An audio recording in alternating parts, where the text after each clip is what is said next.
സാറിന്റെ വൈഫിന് എന്താ സംഭവിച്ചതായിരുന്നു? ഒരു ഇൻഫെക്ഷൻ, കിഡ്നി ഇൻഫെക്ഷൻ വന്നായിരുന്നു. അത് സീരിയസ് ആയിട്ട് മറ്റുള്ള ഓർഗനെയും ഇൻഫെക്ട് ചെയ്ത് അന്നേരം പിന്നെ മക്കള് അവരുടെ ഉത്തരവാദിത്വം ഒഴിവാക്കുന്നതിന് വേണ്ടിയിട്ടാണ് അച്ഛനെയും അമ്മയും ഈ ഒരു വിവാഹത്തിലേക്ക് തള്ളിവിട്ടത്.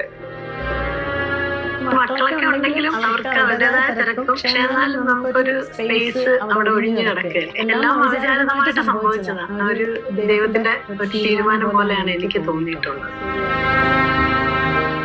എന്റെ മോളെ, ഇളയ മോളെ ഒരുപാട് എന്നെ ഡിപ്പെൻഡ് ചെയ്ത് ജീവിക്കുന്ന ആളായിരുന്നു. എന്നാൽ അവൾക്കാണ് ഞാൻ പോയാൽ ഒരുപാട് നഷ്ടം വരുന്നത്. കാരണം അവളുടെ കുട്ടിയെ ടേക്ക് കെയർ ചെയ്യുന്നത് ഞാനാണ്. 10 വയസ്സ് വരെ മോളെ നോക്കിയപ്പോ തന്നില്ലേ, ഇത്ര നാളെ ഞങ്ങൾക്ക് വേണ്ടി ജീവിച്ചിട്ട് ഇനി അമ്മയ്ക്ക് വേണ്ടി ജീവിക്കും. ഒറ്റപ്പെടുക എന്ന് പറയുന്നത് ഭയങ്കര ഒരു ഒറ്റപ്പെട്ട് ജീവിക്കുന്നത് കൊണ്ട് ഒരുപാട് കാര്യങ്ങൾ എനിക്ക് ചെയ്യാൻ പറ്റാതെ വന്നിട്ടുണ്ട്. പിന്നെ എല്ലാത്തിനും നല്ല ഐസൊലേറ്റഡ് ആയിട്ട് ഇങ്ങനെ കഴിയായിരുന്നു. പല ഫംഗ്ഷനുകളിലും ഞാൻ പോകാറില്ല. കാരണം